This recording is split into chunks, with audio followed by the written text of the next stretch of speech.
This is it, everyone. The final battle is here. No more jokes, no more dawdling. It's finale time. There are only 3 chapters left after this, so let's get this over with. Too dark to see the stage. Too dark to see each other. Too dark to see their hands. Too dark to see the shapes which flitted like anglerfish through their own hearts. The Phantom Thieves each huddled frozen in a capsule of impenetrable black. There was no temperature, but they shivered to the bone, their ragged gasps pulling saw-toothed across their throats. In the depths of the black star, they felt the abomination's presence, drifting cetacean around them, swimming peacefully through the despair eating mankind whole.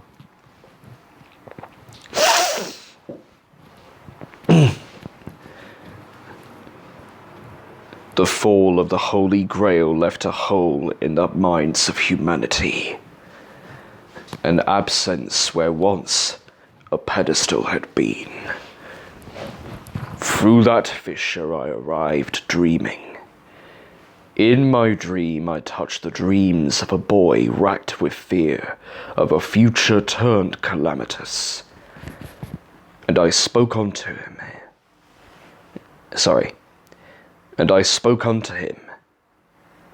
Do you desire justice? Do you seek recompense for the cruelties of this world? Yes, he answered. And so. No lights to see, but somehow they still saw glints in the fathomless distance, stray scales of those tentacles glinting at them like camera flashes, like the cameras of the mob. The hands raised high over the bodies of the fallen, a compulsive ritual. The boy set off to exact his toll against those distorted by their wickedness, early sacrifice to the great paranoia. From within the confines of his heart, I nurtured the despair that had called to me. It rang like a bell and found sympathy in the hearts of so many others. For this boy's despair was not his despair, but that of everyone who had ever been. Humans bearing the weight of an unspeakable truth, that their attempts to build a future for themselves had ended in failure. That the end of all they had ever known was imminent. I am that imminence. I am that truth. Can you not hear the message I bring, ringing in your ears? That flat telephone hiss. Anti-sound, noise without meaning or purpose. Besides the thunder of their own breath and blood, and that gentle, insidious voice, it was all they could hear. Ryuji tried to shout it down, but couldn't find the air. He fell to his knees, the flat of his hands pressed up against a cold plane of dark that was neither the stage nor anything else he could recall, like marble sheathed in old skin. Little thieves, you who have plumbed the darkest recesses in others' hearts, do you not think that man is such a fascinating beast? Its words were companionable, its curiosity genuine, but those spider legs in their skulls had grown barbs, and their heads throbbed with migraine. Beset with contradictions, a strangely self-correcting creature, filled with yearning for his own annihilation, and willfully ignorant of this fact, even as his ignorance drives him closer to ruin. His every virtue is a poisoned one. His every intention is twisted to degrade him further. His desires burn bright. Do you know what flames do? They consume themselves, and then they go out. This was the voice that had taken a child's mind and warped it into a shrieking fungus entombed within the walls of his own neurosis. Formless dark spewing this same apocalyptic gospel, telling of a future that was promised and would never come. But it hadn't been wrong, that shadow. It had been hateful and pitiable and insane, nearly beyond the point of coherence, but it hadn't been wrong. The beautiful wreckage of your consciousness summons forth such wonders. The Holy Grail was far from the first broken god to plot your end. There was the killing moon, the beast at the gate, the fog that swallows reason. Nix, Erebus, and Izanami no Okami. All this and more, an entire bleak pantheon dredged from the black seas of your twisted souls. Mere props, forged of your own urging to let your crippled existence come to a peaceful conclusion. You bat away these demons of wire and crepe, and briefly think yourselves champions. But the true monster is one you can never face. It dwells within you all, and it hates you beyond any imagining. Do you believe there was something unique about that boy, to have lent me his sympathetic spirit? He was but one candidate of billions, all of them equally suitable. The darkness in which you find yourselves roils in every soul. In these final moments, recall the faces of everyone you've loved. Take note of the emptiness behind their eyes. Each of you is a limitless wellspring of despair.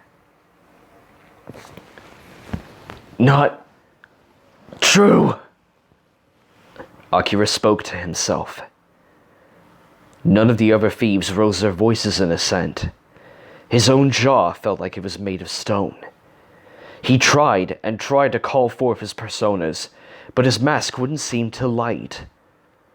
The hole drank away everything. Those lightless glints multiplied as the tentacles surrounded them. There was the wet and slippery sound of decomposition. From its abyssal refuge, the creature embraced them. From its abyssal refuge, the creature embraced them. I just said it again. Its voice was lethally soothing. They felt their senses fade. Unseen by all, Morgana desperately waxed his hand before his chest, as if trying to coax out a flame. Come on, Morgana. You can do it, buddy. Save us. Be at peace, little thieves. Your role is done. Your endeavors bore fruit. Without you, humanity's dismal lurch towards the end may have yet continued a while longer. All that pain and struggle for a future that was nothing but dust. Countless eyes augured through them. This is better. The unspoken truth is made known. Civilization will unravel, and this grim farce will at last be over. Sleep now. Sleep. I'll only go to sleep when Morgana tells me to go to sleep. Screw off. I've forgotten your name, but I know you're an evil god that's making this paranoia syndrome bullshit happen. No! A single denial knifing through the dark. The light's slow orbit stopped. The thieves jerked awake. Akechi's voice was fragile. He was barely able to stand, but his cry was their first acknowledgement that, even in this cosmic terminus, they still weren't alone.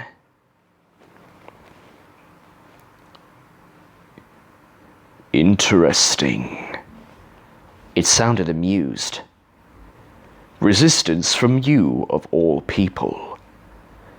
This ending was the same one you wished for when you first threw your lot in with the Holy Grail. You contradict yourself, detective. I've made a habit of that.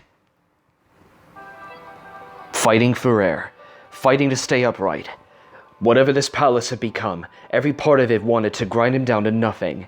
His helmet feebly sparked as he struggled to call out his personas. You are a tragic figure, detective. Had you simply died within your father's distorted heart, you could have at least believed that your efforts had some meaning, however trivial. Instead, you suffered in the grey wastes of man's discarded cognition, ever deluding yourself that a brighter future awaited. Here is where your path is led. Your bonds are weak, your mission is ended. You stand forever apart from these little thieves. Akechi heard the tentacles sliver ever closer to him, their scales ensnaring them in their wicked constellations. If you insist upon interrupting their rest, it is only fitting that you perish apart from them, too. Come on, Akechi. MVP Akechi. Everyone say it with me. MVP Akechi.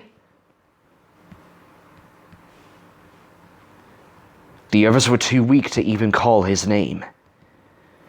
Innumerable barbed limbs teased his skin. They parted his armor like rice paper. There would be no lengthy torture this time. Once those tentacles seized him, he would be torn apart. Shivering to his core, his blood pounding through the blood circuits of his capillaries, Akechi focused, groped madly for anything, any mask to be found within the void of his soul.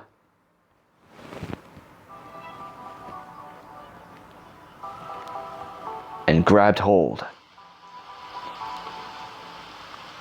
Here we are again. The air rent gold and screamed with sharpening, and the tentacles recoiled, diced and gashed an oozing ichor.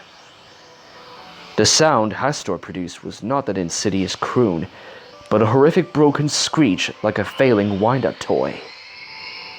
The thieves saw Leviathan's silhouette hang in the dark, then fade. Akechi grit his teeth against the inferno in his head. The pain was expected now.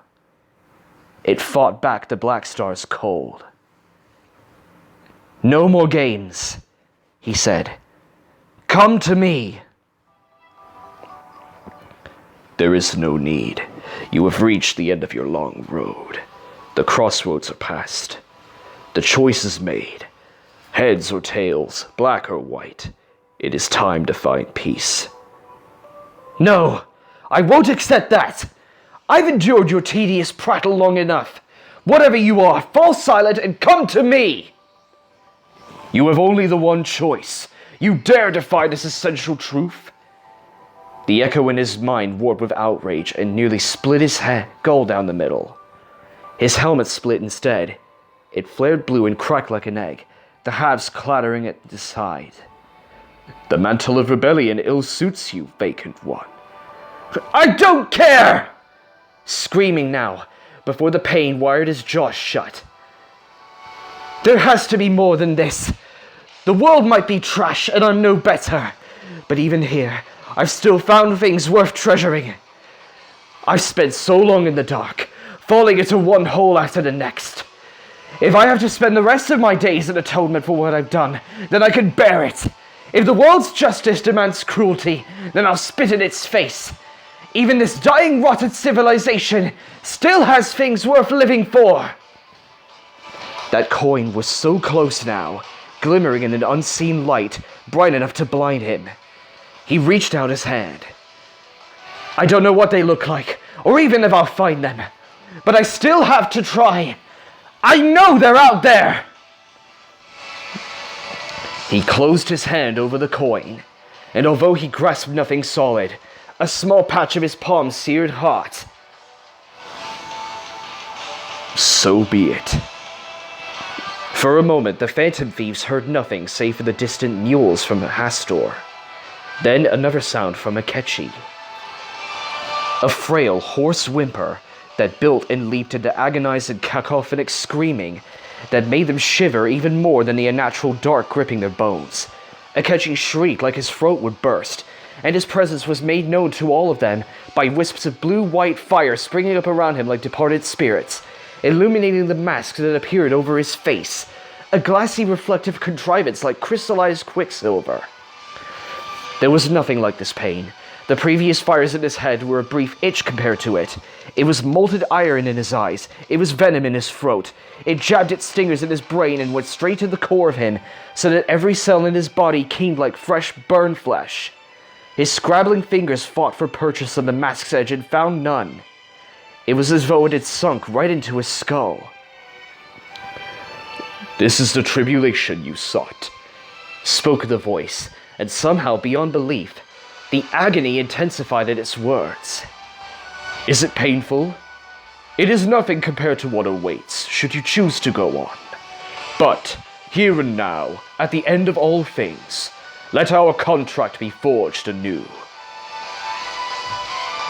The flames flared brighter, and Loki stood in their glow, perched on his blade, his eyeless face casually watching the distant form of Hastur. The abomination wouldn't approach them at all now. It seemed terrified of the flames, and as Akira and the others crept closer, they could see why. The tentacles lost their shape wherever the light struck. They turned translucent, gelatinous, like dream stuff upon waking. "This is where you're wrong, Hastur. The heart may be weak, and sometimes it may even give in. But deep down, there'll always be a light that never goes out." Vacant One, here is the truth. Your past is broken. Even if you should escape this darkness, the stain of your crimes shall cling to you forevermore. Knowing this, do you accept me? He fought to still his screams long enough to cry out, "Yes!" The rest of the thieves had crept nearer to him, but they could only get so close. The heat around Akechi was tremendous. Still, they warmed themselves around the bonfire of his agony. The sensation in their limbs returning. Haru called out his name and could barely be heard over his wails. "What's going on?" Makoto cried. "Who's he talking to? I can't hear anything." "It sounds like a persona awakening," Futaba replied. "But that doesn't make sense. I'm pretty sure Joker didn't have to go through this every time he got a new mask." Yusuke shielded his eyes from the blast of burning wind. "Either way, this fire is the only thing keeping us alive at the moment, and that creature seems to be deathly afraid of it. Everyone, we must attempt to regain our personas while we still can." Vacant One, here is the truth. Your future is empty. In penance for your sins, you shall stand forever apart from humanity. Everything you cherish will be tainted. Your every treasure will crumble in your hands. Knowing this, do you accept me? "Yes! I do!" Loki brandished his blade and turned it around so that the point pressed upon his chest. The fire intensified. Akira's coat billowed in the pressure it pumped out. Hastur retreated further from that obliterating light.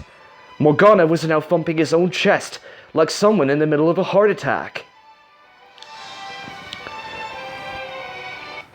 Child of emptiness, paradoxical of existence, you wretched fool who bears the name Justice, ascertain your will and let your false selves be immolated in the light of your conviction.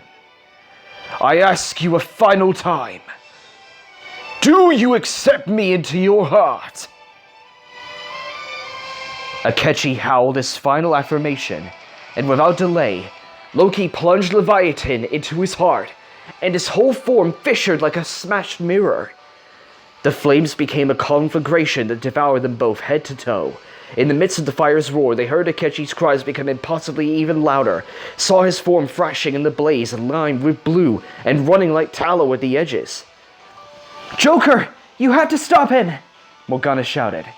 "This isn't a normal awakening. He'll die if he doesn't stop." Stay away!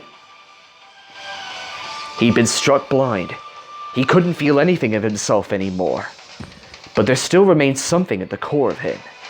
In the searing light, the whole was illuminated fully, and deep within the vacancy of himself, he reached out to grasp what shone there.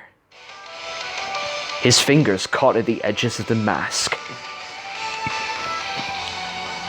"This is nothing," he told them, though he had neither tongue, nor teeth, nor throat.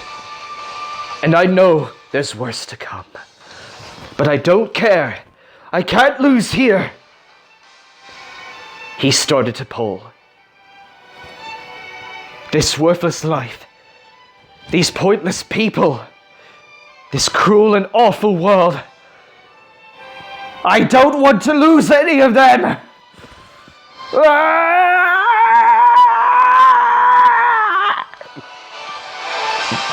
With a final shriek and a freshet of blood that shot skyward and became invisible in the surrounding dark and pattered down in a warm and soothing rain, Akechi pulled the mask free. The fire around him leapt with a roar like a grateful audience. It became a nova that pushed all the thieves back on their heels. In the dim glow that remained, they saw what had become of him. In a way, he bore marks of the people he used to be. The straps across his vest were the same military braiding as his Robin Hood guard. His limbs were wrapped in the same studded belts as his black masked armor. The mask he'd wrenched free had been a glossy silver thing that tapered down the beak like a bird of prey. But the true inspiration for his clothing was obvious. His trench coat was tattered and bloodstained, his collar was cut lower, and his gloves were a deeper and arterial red, but Akechi's thief garb, his ideal image of rebellion, resembled, more than anything, a smoke-gray replica of Akira's own.